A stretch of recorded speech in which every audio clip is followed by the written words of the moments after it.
আসসালামু আলাইকুম। এই দৃশ্যটি কোনো গ্রামের পথের দৃশ্য না, কোনো ফসলের ক্ষেতের দৃশ্য নয়। এটি কালীগঞ্জের কোটচাঁদপুর রোডের দৃশ্য। দেখেন কি একটা অবস্থা।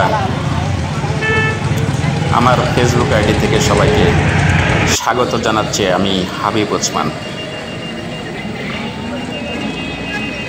একটি জনগুরুত্বপূর্ণ সড়কের যদি এই অবস্থা হয়, তাহলে আমাদের সড়ক বিভাগ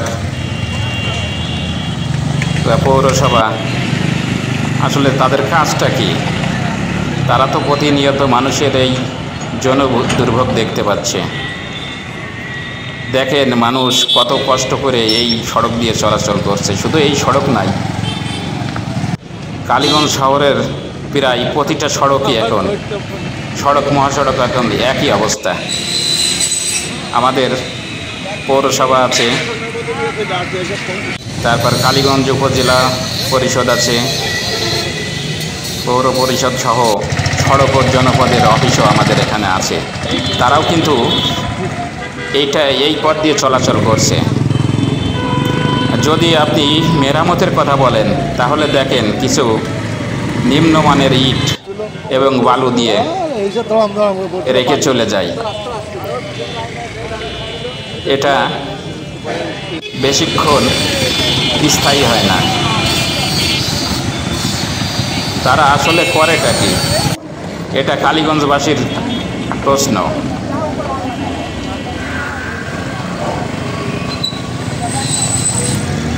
সড়কের যে অবস্থা, তাতে কোনো পরিবহন ভালোভাবে চলাচল করতে পারে না। তারপরে ইজি বাইক, রিক্সা, সিএনজি, ভ্যান তো আছেই। মানে সব কিছু মিলে এখন দুর্ভোগ চরমে। মানুষের এই কষ্ট লাঘবে আসলে সংশ্লিষ্ট কর্তৃপক্ষর কোনো সময়ই টনক নড়ে না। সব কিছুই চলছে অবহেলার উপরে।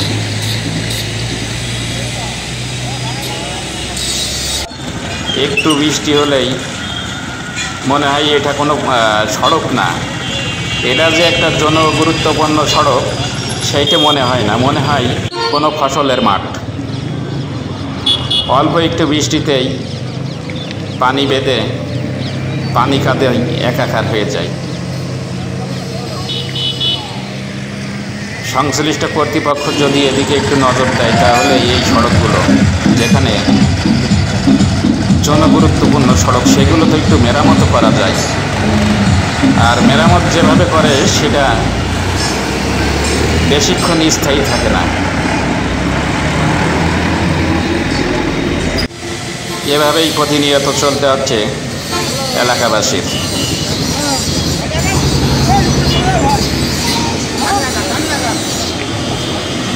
এই সড়ক দিয়ে প্রতিদিন হাজার হাজার যানবাহন চলাচল করে।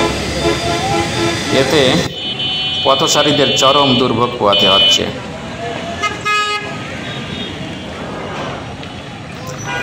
আজ সকালবেলা দেখলাম যে কিছু নিম্নমানের বালি এবং নিম্নমানের ইট দিয়ে সেখানে নামমাত্র রোলার করে দিয়ে চলে গেছে।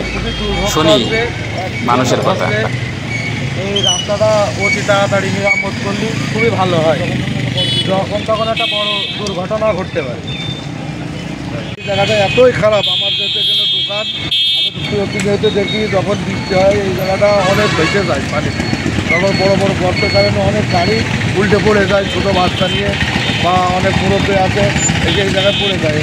এখান থেকে রেলগেট পর্যন্ত রাস্তা বেহাল অবস্থা। তা আমরা চাচ্ছি যে অতি তাড়াতাড়ি এই রাস্তাটা যাতে মেরামত করে এবং চলাচলের সুব্যবস্থা করে দেয়, না হলে তখন একটা বড় আকারে মারাত্মক দুর্ঘটনা ঘটে যেতে পারে।